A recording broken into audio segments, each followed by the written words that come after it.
മിസിസിപ്പിയുടെ ആകാശത്തിന് എപ്പോഴും ഒരു മുറിപ്പാടിന്റെ നിറമാണ്. 1930കളിലെ നിലാവുള്ള രാത്രികളിൽ ഡെൽറ്റയിലെ നൂറ്റാണ്ടുകളായി മണ്ണിൽ പതിഞ്ഞുപോയ നിലവിളികളുടെയും പ്രാർത്ഥനകളുടെയും അവ്യക്തമായ മന്ത്രങ്ങളാണ്.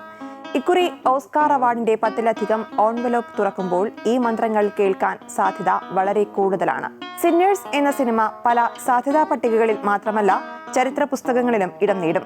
റയാൻ കൂഗ്ലറുടെ സിന്നേഴ്സ് എന്ന ചലച്ചിത്ര കാവ്യം, ഹൈവേ 61ന്റെയും 49ന്റെയും ആ പ്രസിദ്ധമായ കവലയിൽ റോബർട്ട് ജോൺസൺ എന്ന ബ്ലൂസ് ഗായകൻ ചെകുത്താനായി സന്ധി ചെയ്തുവെന്ന കഥ വെറുമൊരു കെട്ടുകഥയായിരുന്നില്ല, അതൊരു രാഷ്ട്രീയ യാഥാർത്ഥ്യമായിരുന്നു. സ്വന്തം ആത്മാവ് പണയം വെച്ചാലല്ലാതെ കറുത്ത മനുഷ്യന് തന്റെ പ്രതിഭ തെളിയിക്കാൻ കഴിയാത്ത ഒരു കാലത്തിന്റെ ക്രൂരമായ സാക്ഷ്യപത്രം.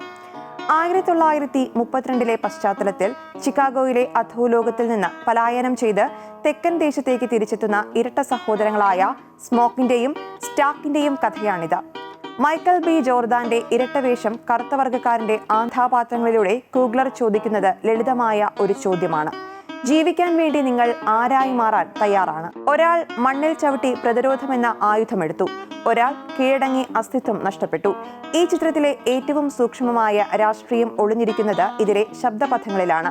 സിനിമകളിലെ വില്ലനായ റെമിക് ഒരു ഐറിഷ് കുടിയേറ്റക്കാരനാണ്. അയാൾ മൂളുന്ന ഐറിഷ് നാടോടി ഗാനങ്ങൾക്ക് ഒരു കാലത്ത് ജന്മനാട് നഷ്ടപ്പെട്ടവന്റെ വിലാപത്തിന്റെ സ്വരമുണ്ടായിരുന്നു. എന്നാൽ അമേരിക്കയിലെത്തിയ അയാൾ അതിജീവിക്കാൻ വേണ്ടി വെളുത്ത വർഗത്തിന്റെ ക്രൂരതയുമായി സന്ധി ചെയ്യുന്നു. റെമിക് ഒരു വാമ്പയറാണ്. രക്തം കുടിക്കുക എന്ന വെറും ഹോളിവുഡ് ഹൊറർ അല്ല, സംസ്കാരം തനതുകലകളൊക്കെ വലിച്ചു കുടിക്കുന്ന രക്തരക്ഷസ്. വെള്ളക്കാരന്റെ നോട്ടമെത്താത്ത വംശീയ അധിക്ഷേപങ്ങൾ കടന്നുവരാത്ത ഇടങ്ങളെ ചരിത്രത്തിൽ ഹഷ് ഹാർബറുകൾ എന്ന് വിളിച്ചിരുന്നു. സിനിമയിലെ ജൂക്ക് ജോയിന്റ് അത്തരമൊരു വിശുദ്ധ ഇടമാണ്.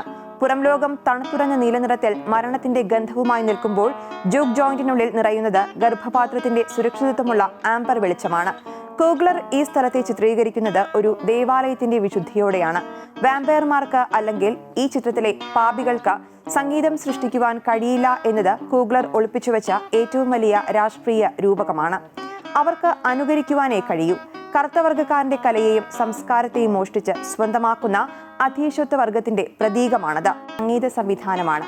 1930കളിലെ ഡെൽറ്റ ബ്ലൂസിന്റെ പരുക്കൻ സൗന്ദര്യത്തെ ആധുനികമായ സിനിമാറ്റിക് സ്കോറുമായി അദ്ദേഹം ബ്ലെൻഡ് ചെയ്യുന്നു.